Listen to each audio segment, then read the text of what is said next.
The Red Kingdom was more than just a home. It was a sanctuary of light and peace, until the ground itself began to scream. A sudden, violent tremor tore through the foundations, turning the majestic crystal tunnels into a labyrinth of falling glass and panic. As the colony fled in terror, one small scout stood against the tide. Ro had never been the biggest, but he was the bravest.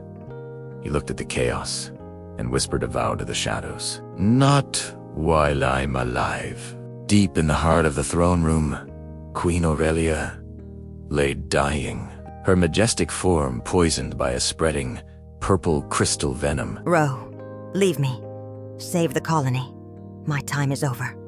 But Ro refused. He helped her up, his small frame straining under her royal weight. They had to reach the ancient healing chamber.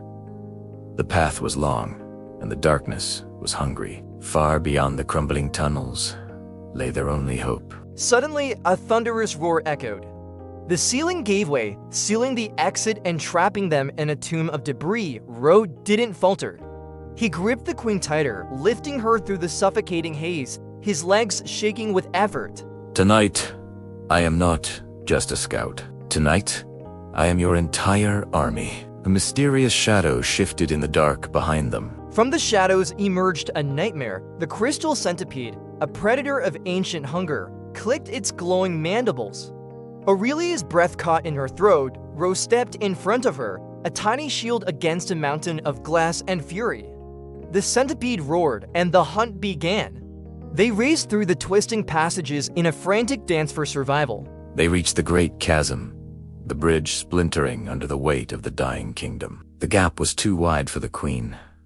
Ro lay down, his small body a fragile bridge over the infinite abyss. The centipede's mandibles snapped inches from him. He lunged forward, barely clearing the edge before the bridge vanished. But the queen had stopped.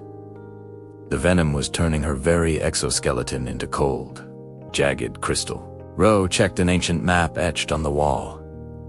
The chamber was still leagues away. The odds were impossible. Surrounded by miles of hostile darkness, the scout realized the journey had barely begun. In the silence, Ro remembered a time when he was invisible, a tiny worker ignored by the elite guard. But the queen had seen him. She had stopped a guard from punishing him, recognizing a spark in his eyes. Back in the present, her antenna touched his softly. Ro felt a surge of inspiration. He would not fail her. The path ended at a vertical wall, a sheer cliff of stone leading toward a distant light at the top. With the beast's footsteps echoing behind them, Ro began the impossible climb with the queen on his back. He slipped, his grip failing for a terrifying moment, but he caught a ledge. He continued, driven by pure will. At the summit, the centipede made its final leap. There was no more running. The predator had them cornered. In slow motion, Ro dropped the queen safely into the chamber entrance and turned to face the monster alone.